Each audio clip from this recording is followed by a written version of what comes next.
আসবে ফিরে বাংলাদেশে।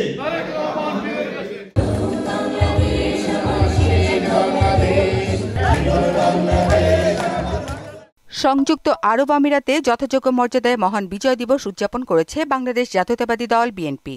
শুক্রবার রাতে দুবাইয়ের একটি হোটেলে আলোচনা সভা ও সাংস্কৃতিক অনুষ্ঠানে যোগ দেন আমিরাতের বিভিন্ন প্রদেশ থেকে আসা বিএনপি ও অঙ্গ সংগঠনের ৫ শতাধিক নেতাকর্মী। আমিরাত বিএনপির আহ্বায়ক কমিটির সদস্য প্রকৌশলী মাহি আলম ও প্রকৌশলী জাহাঙ্গীর আলম রূপর যৌথ সঞ্চালনায় এতে সভাপতিত্ব করেন সংযুক্ত আরব আমিরাত বিএনপির সাবেক সভাপতি ও বর্তমান আহ্বায়ক জাকির হোসাইন। সভায় বক্তারা বলেন, রাষ্ট্র মেরামতের জন্য বিএনপির ভারপ্রাপ্ত চেয়ারম্যান তারেক রহমানের ৩১ দফাই আসল বিপ্লব। এজন্য দলকে ঐক্যবদ্ধ থাকতে হবে।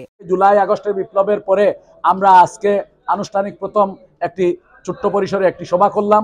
আমি বিশ্বাস করি এটা যাতে দ্বারা অব্যাহত থাকে এবং আমরাও যাতে শৃঙ্খলার সহিত আমরা আগামী কর্মকাণ্ডগুলো করতে পারি, সেজন্য আমাদের সকল সহকর্মীদেরকে আহ্বান জানাই এবং এই দেশের প্রশাসনকে আবারও ধন্যবাদ জানিয়ে আমি বলতে চাই, এটা দেখে সমগ্র বিশ্বে বহির্বিশ্বে আজ বাংলাদেশ জাতীয়তাবাদী দল যেভাবে ঐক্যবদ্ধ, বাংলাদেশে যেভাবে সাধারণ মানুষ বসে আছে এই সরকারের পাশে দাঁড়িয়েছে, এই সরকারকে ব্যর্থ করতে দেওয়া যাবে না। আমি প্রত্যেকটি জায়গায় বলি, এই সরকার যদি ব্যর্থ হয় বাংলাদেশ পথহারা হবে।